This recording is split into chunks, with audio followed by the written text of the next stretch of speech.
Hi, in today's brief video, we'll be going over how to utilize a lead magnet with 3 effective sales funnels to help you grow and scale your fitness coaching business. Not only will these funnels help direct traffic, but it'll help you pre-qualify your leads, create urgency without pressure, and raise your perceived value. So you can build more authority in the space, close more clients, and hit the goals you've been wanting to within your fitness coaching business. So without further ado, let's get straight into the first funnel. Alright, so I got the first funnel loaded up on the screen here for you to see, and I call it the free guide funnel. Some people call it something different, but for the sake of the video, we'll be calling it the free guide funnel. And it's very, very straightforward and very simple.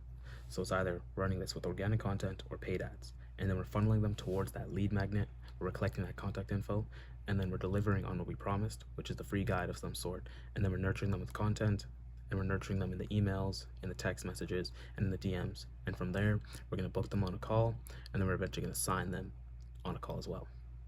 So to get into more detail, say you're running this with organic content. In our bio, we have CTAs direct towards the landing page, and we're dropping CTAs under the posts that we make to funnel people towards picking up that free guide and eventually getting them on that landing page. And if you're running this with paid ads, that just means we're setting up an ad specifically for that free guide and eventually funnel them towards that landing page. We're going to collect that contact info in theirs, which is emails, phone numbers, and Instagrams. And then from there, we're delivering on what we promised them, right? The free guide. And then we're nurturing them with content. And the best type of content to use to nurture your audience and your leads is authority building content and belief shifting content. And not only are we going to nurture them with content, we're also going to put them in an email flow. So we got automated touch points. And then we'll follow up with them in the text messages, and we'll follow up with them in the DMs. And from there, we'll be able to book a call with them and eventually sign them on that call. Some keys to remember when you're running this funnel is that this guide must solve a specific problem for your ICP or for your avatar. So that means if you're a fitness coach working with nurses, that could be fat loss guide for nurses working night shifts, looking to lose a few pounds, or looking to build muscle, or whatever the case may be. So now you got a specific avatar and specific problem, how to overcome it, right? And next, this guide must be very, very actionable. So that means the person who's picking it up must be able to see the value in it and take action on it immediately. So that means we're not using no ChatGPT generic cookie cutter guides. And don't take this like I'm against ChatGPT or anything. Like, yo, I'm with it. But let's get some real stuff that you can attest to yourself. And from there, we need to add some personality into the guide as well. So that means putting some client stories on there, or some testimonials, or some personal stories of yours. And the best is when you use both. So not only is there a personal story of you that shows that you were in the exact spot that this lead was in and you got to the desired state, but you also got a past client of yours to that desired state that the lead wants to get to. And the next one is optional, but I like to tell my clients to include Loom videos after people pick up their guides. So we're just building more rapport with them and we're getting an extra touch point in with them. Because the best way to build more rapport and to build more trust with your client is getting in more touch points. You're getting more touch points for them to understand what you do and how you can help them. And just the more you understand your client, when it comes to that call, you're going to be able to close them at a way higher rate. But yeah, that's all for the free guide funnel. Very, very straightforward, very simple, very easy to implement. So let's move on to the next one. All right, so we got our next funnel here loaded up for you to see, VSL funnel. It's very simple and very, very effective for fitness coaches if done correctly. Okay, to start, you're going to notice that it looks very similar to the free guide funnel, right? So you got your organic content and your ad speaking towards specific problems that your prospects might have. And from there, we're getting them into that landing page where, again, we're collecting that contact info, those emails, those phone numbers, and those Instagram accounts, right? And from there, we're getting them in an email flow, and we're also getting them to watch that VSL that we have, which is going to speak to specific problems that your prospect might have and the solutions that we're going to use to get them to hit those goals that they might have, right? And then from there, we're going to be booking a call with them and signing them on that call. And it looks very simple in actuality, but there's a lot of key aspects that go into it that'll make it even more effective, right? And those are killing those false beliefs or false narratives that your prospect has about your program, right? And to do that, you got to focus on one problem, one guarantee, and one path to get there. And if done correctly, this should pre-close those prospects that you have, right? But if done incorrectly, it doesn't matter how much traffic you're able to funnel in towards that VSL or into that email sequence, your VSL will continue to underperform and it'll show up when you hop on those sales calls, right? You're gonna be handling a ton of objections and you're gonna be getting that salesy feeling that a lot of my clients used to say back in the day. Why? Because you weren't able to fully show that you have a firm grasp of your prospect's problems and you were able to articulate a viable solution for them to hit those goals that they want to hit. But if you do hone in and you do really lock in on these keys, then I promise you, as a fitness coach, this will be a very, very effective funnel for you to run.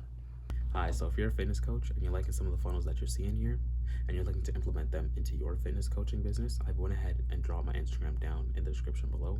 Feel free to send me a message and we can see which funnel will work best for your coaching business. But besides that, let's get back to the video.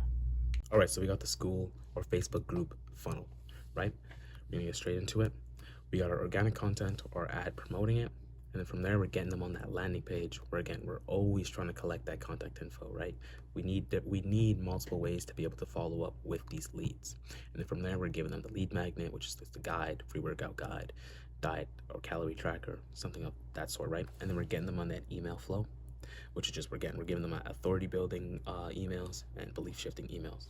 And then we're upselling after we give them lead magnet, the school community, which is actually just going to be for free. And then if ran correctly, we'll be able to book them on a call and eventually sign them as a client. All right, some keys to remember of how to successfully utilize a school or Facebook group is remembering that the group itself is not the product. I feel like a lot of coaches make that mistake and they treat the group like free coaching space or like a value dump or even like a mini course. But in actuality, the group should be just like a place to convert these leads, right? In the group, you should be building authority, building trust, and building momentum towards your coaching. You shouldn't be there just to solve everybody's problems for free. And another one is the value itself should create tension and not relief, which I see a lot of coaches make this mistake again, right? They're going in with the wrong approach of just, oh, I'm going to give them endless tips, I'm going to give them endless motivation and endless free answers and assume that's going to magically lead them towards your coaching. No, it's just going to make your leads feel comfortable. Right? Instead, you should be diagnosing their problems, highlighting the gaps in their thinking, and exposing blind spots that they haven't even seen yet. And you do that by building out the proper structure of your school group, right? Because you got to understand the structure beats activity 10 times out of 10, right? All these school groups do not fail from a lack of like posts. They just fail from a lack of direction, rhythm, and expectation of their leads, right? All the winning groups that I see, they have weekly themes, clear content categories, and just predictable flow. So for example, it would be Monday comes around and then they're focusing on mistakes that prospects have and belief shifting content. Wednesday would be training breakdowns and nutritional insight. Friday could be case studies and client success stories, right? You need to design your environment of your group correctly for it to convert. Another one you need to understand is that the group must naturally lead somewhere. And I feel like a lot of coaches know this, but they don't implement it properly, right? So if there's no obvious next steps within your school community, the people are just going to drift around, they're going to lurk, they're going to consume the content that you have, and then they're going to leave, right? So you need to understand, you must be reinforcing why your coaching exists, why doing it themselves has its limits, and why structure and accountability for them is going to matter. And if you do that correctly, I promise you, it won't sound salesy, especially if you're valuing authority over friendliness, right? I feel like a lot of groups die when the prospect sees you as just this nice and helpful guy, right? So I'm not saying don't be supportive of them, but I'm saying you must be always positioning yourself as the guide that's going to take them from their pain state to their desire state, right? So to reiterate, it's not a free coaching space and it's not just random value. It's just a place where your prospects can come to be close to your expertise, increase desire for guidance, and build momentum towards commitment.